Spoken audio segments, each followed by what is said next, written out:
আসসালামু আলাইকুম। আপনারা গত রাতে নিশ্চয়ই শুনেছেন যে সারা দেশে টোকাই লীগ আপনার ডাকাতি করতে এসেছিল। তো বিষয়টা আমি যতটুকু জানলাম আসলে কোথাও ডাকাতি না। এখানে যেটা করা হয়েছে প্রায় 50 জন, 60 জন, 100 জন মানুষ নাকি একসাথে একটা একটা বাড়িতে যাচ্ছে, সেখানে দরজা জানলা টানলা সব ভাঙচুর করছে। মানে বুঝাইতে যাচ্ছে, একটা আতঙ্ক তৈরি করতে যাচ্ছে। এখন আপনাদেরকে একটা জিনিস বুঝতে হবে যে বাংলাদেশ ব্যাংকের এখন রিজার্ভ যত, শেখ হাসিনার পরিবারের প্রতিটা মানুষের ইন্ডিভিজুয়াল ব্যাংকের অ্যাকাউন্টে টাকা তত আছে, তার চাইতে বেশি। কারো কারো তার চাইতে, রিজার্ভের চাইতে অনেক বেশি টাকা আছে কারো কারো। অতএব তাদের এই যে টাকা, এই টাকা পয়সা তো তারা কাজে লাগাবে। তাদের এখন কাজ হচ্ছে প্রতিদিন, এই যে আজকে দেখেন না মাতাল জয় আপনার সারা রাত মদ খায়, তারপরে সকালবেলা একদম উদ্ভাস্তর মতো এসে তারপরে বলছে, ভাষণ দিচ্ছে যে তারা পালায়নি। ও তো মদ খাইছে সারা রাত, ওর তো কিছু মনে নাই যে ওর মাঝে পলায় চলে আসছে আন্ডা বাচ্চা সব নিয়ে, সেটা তো মনে নাই। ও বলছে যে আমরা পালাইনি, আমরা আছি। সে নাকি আছে। তুই কোথায় আছিস বাবা বল? বঙ্গবন্ধু ওই স্যাটেলাইটের উপরে না কোথায়? বল কোথায় আছিস। সে নাকি আছে। ভারতীয় গণমাধ্যম দেখেন, নিউজ সারাক্ষণ তাদের বাংলাদেশ নিয়ে নিউজ। এদের মনে হচ্ছে বাংলাদেশ আমরাই তাদের কাছে ইজারা দিয়েছি বাংলাদেশের খোঁজ খবর রাখার জন্য। তোরা বাপ, তোদের তোদের এখানে মানুষের এখনো পায়খানা টায়খানা নাই, এগুলি নাই, এগুলি ঠিক কর আগে। বাংলাদেশের খবর নিতে আসিস কিসের জন্য? বাংলাদেশের খবর নেওয়ার মতো এই ইয়ে তোর আছে নাকি? হ্যাঁ, বাংলাদেশের মানুষ যেটুক হাগে তো একটু খাইতেও পাইস না, তো বাংলাদেশ নিয়ে তো তোদের চিন্তা কেন?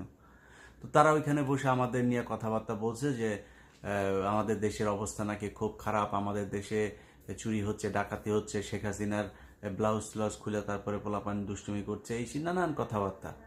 তো তোমাদের সমস্যা কি? আমার দেশে কি হচ্ছে না হচ্ছে সেটা তোমার জানার দরকার নাই তো। মন্দিরে টন্দিরে এইসব ভুয়া ছবি টবি দিয়া তারপর বলছে যে তারা এখানে মুসলমানরা, জঙ্গিরা, জামাত ইসলাম শিবির এরা নাকি মন্দির টন্দিরে এগুলোতে নাকি আপনার ইয়ে করছে। অথচ জামাত শিবির মাদ্রাসার ছাত্ররা তারা গিয়ে তাদের এই যে যেই আপনার মন্দির টন্দির এগুলো পাহারা দিচ্ছে। তো আমাদের এখানে যে বিশৃঙ্খলা, এটা তৈরি করার জন্যই মূলত তারা এটা করছে। ডক্টর মোহাম্মদ ইউনুস আমি মনে করি এই মুহূর্তে বাংলাদেশের জন্য একটা আশীর্বাদ। অনেকের কাছে মনে হয় যে হচ্ছে এই ইয়ে, কিছু মানুষ শুনছে যে ডক্টর মোহাম্মদ ইউনুস নাকি আপনার সুদ খায়, আর বাংলাদেশের সব হচ্ছে ইয়ে সাহাবিরা। এই সাহাবিরা কেউ সুদমুদ কিছু খায় না, ঘুষমুষ কিছু খায় না, ব্যাংকে টাকা রাখেও না, ব্যাংকের মানে এই হলো সুদখোর বিশাল আকারে।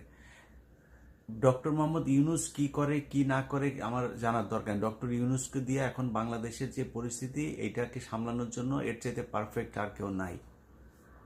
সেনাবাহিনী একদম আমাদের যে স্বপ্নের সেনাবাহিনী, ঠিক সেই আচরণই করছে। সেনাবাহিনীর এখন দেখেন অফিসারদের যেই আপনারা দেখেছেন যে সেই দিন থেকেই তারা ছাত্রদের সাথে কিভাবে মিলেমিশে তারপরে কাজ করেছে। দেশটা স্বাধীনতার এই এই এই জায়গাটার ভিতরে সেনাবাহিনীরও একটা যথেষ্ট অবদান আছে। অতএব তারা সুন্দর একটা মানে ডিসিপ্লিন আনার চেষ্টা করছে।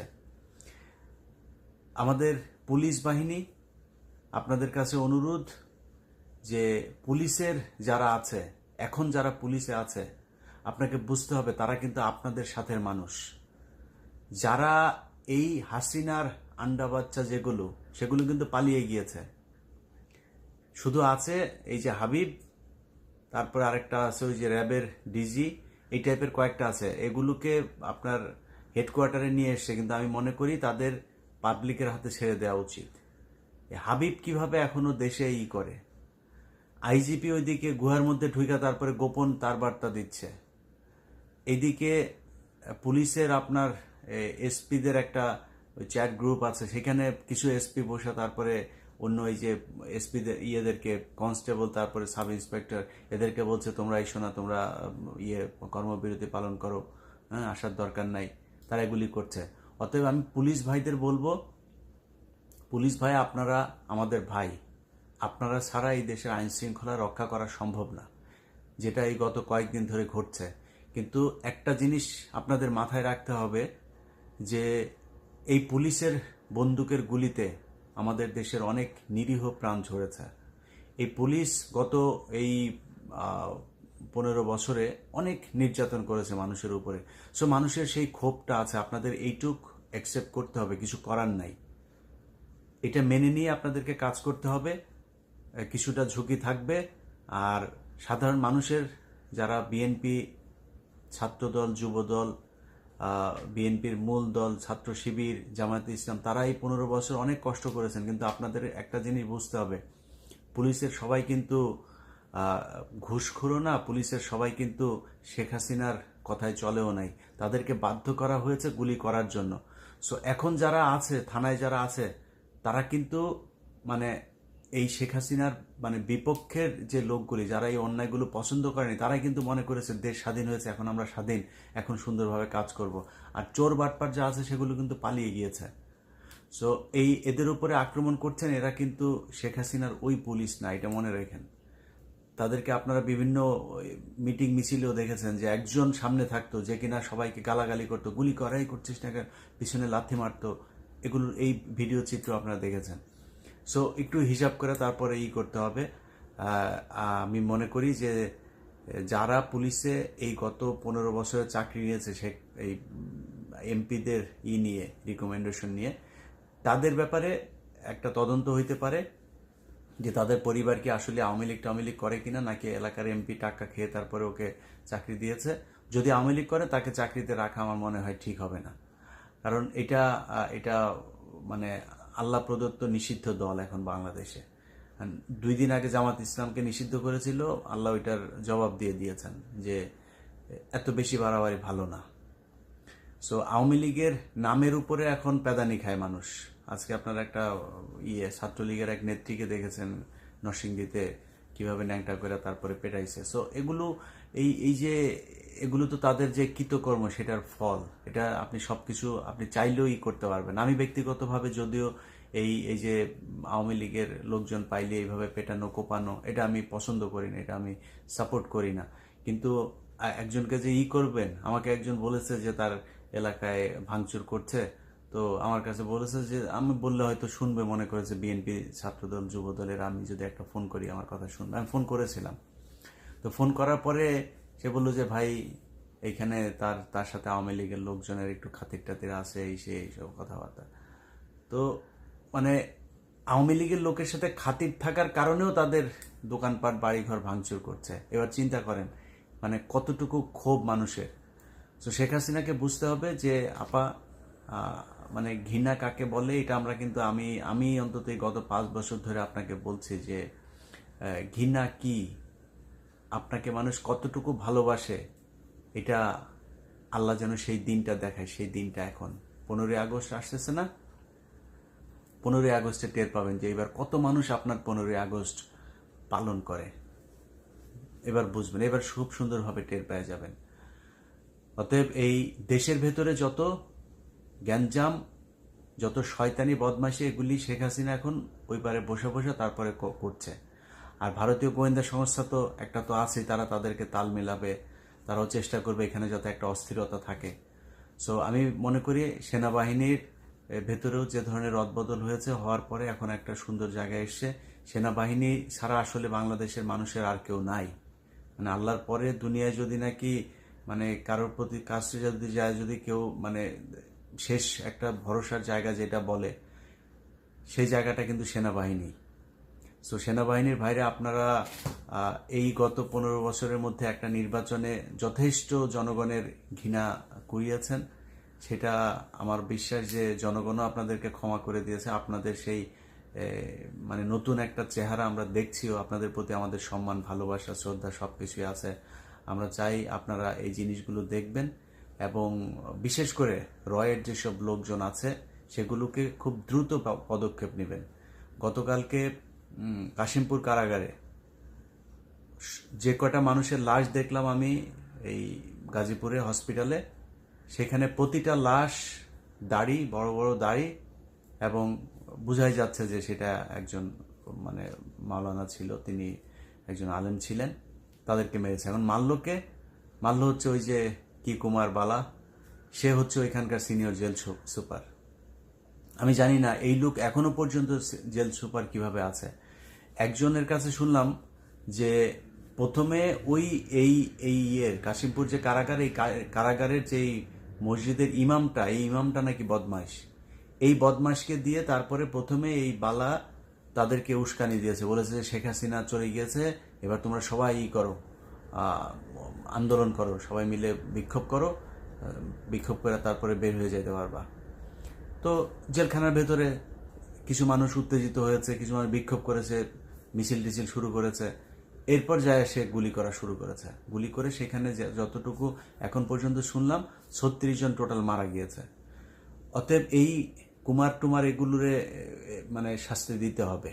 এগুলিরে এই এরা মানে বিশেষ বিশেষ জায়গায় যারা আছে, আমি আবারও বলছি, হিন্দুদের প্রতি আমাদের কোনো ক্ষোভ নাই। আমি এই নির্বাচনের পরে যতগুলো ভিডিওতে কথা বলেছি, কোনো না কোনো একটা জায়গায় এই কথাটা বলেছি যে হিন্দুদের প্রতি আমাদের কোনো ক্ষোভ নাই। বিশেষ করে হিন্দুদের কোনো ধর্মীয় উপাসনালয়, এগুলো সর্বোচ্চ পাহারা দেওয়ার ব্যবস্থা মুসলমানদেরকেই করতে হবে। কারণ শেখ হাসিনা ওইখানে বসে বসে এই শয়তানিগুলো সে এখন করবে, ডাকাত বানাবে, তারপরে এইভাবে এই যে এইখানে হামলা করবে, বিভিন্ন জায়গায় হিন্দুদের বাড়িঘর, পূজা মণ্ডপ, এগুলোতে হামলা করবে। সো এইটা তাদেরকে করতে দেওয়া যাবে না। মুসলমানদেরকে এটার হিন্দু ভাইদের বোনদের তাদের আপনার যেই জীবন মাল, তাদের ধর্মীয় যেই প্রতিষ্ঠানগুলো আছে সেগুলো রক্ষা করতে হবে। কারণ শেখ হাসিনা যেই মানে সমস্যা তৈরি করতে চাচ্ছে, সেই সমস্যার সমাধান কিন্তু এখন আপনাদেরকেই করতে হবে। পুলিশ কর্মবিরতিতে আছে, আমি পুলিশের ভাইদেরকেও বলবো যে আপনারা কর্মবিরতি থেকে চলে আসেন এবং জিনিসটা বুঝান। আপনারা যে 11 দফা থেকে শুরু করে বিভিন্ন করছেন, এটা মানুষকে বুঝাইতে হবে, মিডিয়াকে কাজে লাগিয়ে আপনাদের এই বার্তাটা মানুষের মধ্যে পৌঁছাইতে হবে যে আপনাদের অফিসারদের কারণে এই অফিসাররা এইভাবে আমাদেরকে বাধ্য করেছে, এইভাবে আপনাদের বুকে গুলি চালাতে। অতএব আপনারা ক্ষমা চেয়ে, আমার মনে হয় বাংলাদেশে মানুষ আপনাদের পাশে থাকবে এরকম কিছু একটা করলে। শেখ হাসিনা আপা সব শেষে বলে দেই, ওই যে ফারজানা রূপা আছে, ফারজানা রূপার মাথায় বিলি কেটে উকুন টুকুন আনেন। ফারজানা রূপারেও বলেন আপনার উপরে নিচে চুল যেখানে যেখানে আছে ওইখানে বিলি টিলি কেটে উকুন টুকুন আনতে। হ্যাঁ, এছাড়া আপাতত 2-4-20 বছরের মধ্যে বাংলাদেশের দিকে তাকানোর দরকার নাই। হ্যাঁ, রাজনীতি করবা, তোমার ছেলে আজকে বললো তুমি রাজনীতি করবা, আসো বাংলাদেশে রাজনীতি করতে। হ্যাঁ, রাজনীতি বাংলাদেশের মানুষ তোমারে করতে দিবে। এখানে বসে শয়তানি, তোরে তো শয়তান তোর কাছে বুদ্ধি নিয়ে যায় অন্যান্য জায়গায় শয়তানি কেমনে করা লাগবে এটা করার জন্য। শয়তানের ওই বলে না, শয়তান করে অস্ত্র দেয়, তারপরে ওই যে বুদ্ধি দেয়। তোর বুদ্ধি শয়তানের কাছ থেকে লাগে না, তোর বুদ্ধি এখন শয়তানের চাইতেও বেশি। শয়তান তোর কাছে এসে বুদ্ধি নিয়ে যায়, আমার যা ধারণা। সো ওইখানে বসে তুই শয়তানি করবি, তোরে ঠেকানো যাবে না, কিন্তু করে আসলে লাভ নাই। এতদিন ধরে যে পশ্চিমাদেরকে বুঝাইছিস যে আলেমদেরকে করার জন্য, আলেমদের বিরুদ্ধে করছিস, আল্লাহর বিরুদ্ধে যুদ্ধ ঘোষণা করছিস না, এখন দেখ তোরে কেউ জায়গা দেয় না, সবাই লাথি মারে। ভারত থেকে লাথি মারে যুক্তরাষ্ট্র, যুক্তরাষ্ট্র থেকে যুক্তরাজ্য।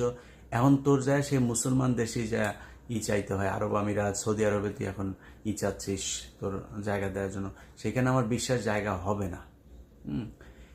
মানে তোর তো শেষ হয় নাই, এটা বুঝতে হবে সবাইকেই, যে ও যে পাপ করেছে সেই পাপের শাস্তি খালি ওরে গাটি টাটি সব টাকা পয়সা নিয়ে আরেক দেশে যায় বসে বসে খাবে এটা না। ওর পাপের শাস্তি আমার বিশ্বাস আরো বাকি আছে। শেখ হাসিনা তবা করো এখনো, আল্লাহ তোমার তবা কবুল হবে না, করে লাভ নাই, কেন তোমার ওই স্টেজ পার হয়ে গেছে, তোমার আর করে লাভ নেই। তুমি শয়তানি করো, আমার মনে হয় তোমার তবা টবা করার দরকার নেই, শয়তানি করো, করতে থাকো।